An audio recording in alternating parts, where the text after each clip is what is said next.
Transgender کے بارے میں بل انتہائی خطرناک پاس ہوا ہے. اللہ ہمارے ان اسمبلی میں بیٹھے ہوئے حکمرانوں کو ہدایت دے. میری ڈاکٹر یہ جو سینیٹر مشتاق احمد ہے نا، ان سے میری ملاقات ہوئی تھی کچھ دن پہلے. بڑے خاندانی آدمی ہیں، ایک واحد آدمی جس نے بھرپور آواز اٹھائی، جماعت اسلامی کے ہیں، بڑی مؤثر آواز اٹھائی انہوں نے اس بل کے خلاف. ان سے پوری ڈیبیٹ ہوئی، بحث ہوئی، پتہ چلا کہ یہ لوگ، ہمارے جو اسمبلی میں لوگ ہیں نا، یہ یورپ سے بھی آگے نکل گئے ہیں. وہ کام کر رہے ہیں جہاں تک ابھی تک گورا بھی نہیں پہنچا ہے، سمجھ رہے ہیں؟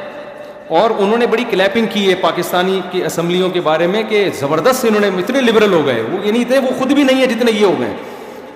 اتنے خطرناک ہے کہ ایک آدمی کو یہ وہ جا کے کہہ دے نادرا میں کہ مجھے فیلنگ یہ ہو رہی ہے کہ میں عورت ہوں، نادرا اس کو فیمیل میں ڈال دے گا کھاتے میں. سمجھ رہے؟ نادرا کیا کر دے گا؟ اس کے خلاف آواز اٹھانی چاہیے نا. دیکھیں گورنمنٹ ایکسیپٹ کرنا نہ کرنا تو میرے اور آپ کے بس میں نہیں ہے. وہ تو یہ ایسے ہی جیسے علاقے کے ایس ایچ او کو میں ایکسیپٹ کروں، وہ کہے گا تو تیرا باپ بھی ایکسیپٹ کرے گا. تو گورنمنٹ کے پاس پاور ہوتی ہے، وہ ہمارے ایکسیپٹ کرنے سے نہیں ہوتی. احتجاج کرنے کا ہمیں حق ہے. تو سوشل میڈیا پہ، یوٹیوب پہ، جہاں جہاں آپ کو موقع ملتا ہے اس قانون کے خلاف آواز اٹھائیں. مجھے سینیٹر مشتاق احمد صاحب نے بڑی پیاری بات کی. انہوں نے کہا اسی طرح ایک غیر اسلامی بل پاس ہوا تھا، تو انہوں نے مجھے کہا کہ آپ آواز اٹھائیں. وہ ہومو سیکسولیٹی کا عادی ہو اور اس طرح کی چیزیں پوسٹ کر رہا ہو تو اس پہ بھی نیچے لعنتیں لکھا کریں. سمجھ رہے ہیں لوگ؟ بولو. اور آپ کی بیٹی کہے کہ میرا داماد جو ہے نا، آپ اماں آپ کا داماد کیا ہوگا؟ وہ بھی فیمیل ہوگا.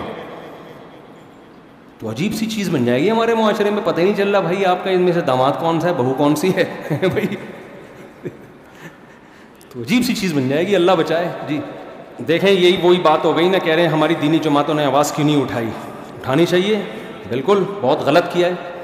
اب آواز اٹھائی ہے، لیکن وہی بات ہے نا کہ جب قانون پاس ہو گیا اتنی بڑی، یعنی یہ تو ایسا کسی کا دفاع کرنا جو ممکن نہ ہو، میرے لیے نہ ہو، میں اپنے آپ کو کیوں گناہ گار کروں؟ تو اصل بات یہ غلطی ہے، یہ ماننا چاہیے.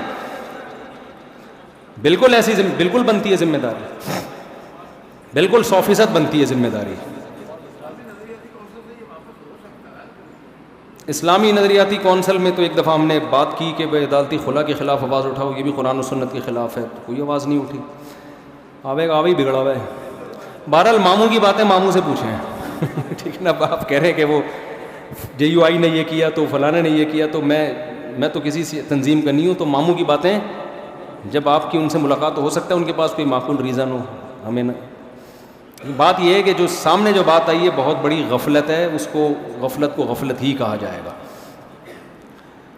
اور یہ پہلے بھی ہو چکا ہے. قادیانیوں کے حق میں قانون پاس کر دیا تھا ایک، اس میں بھی پتہ نہیں چل رہا تھا کسی کو.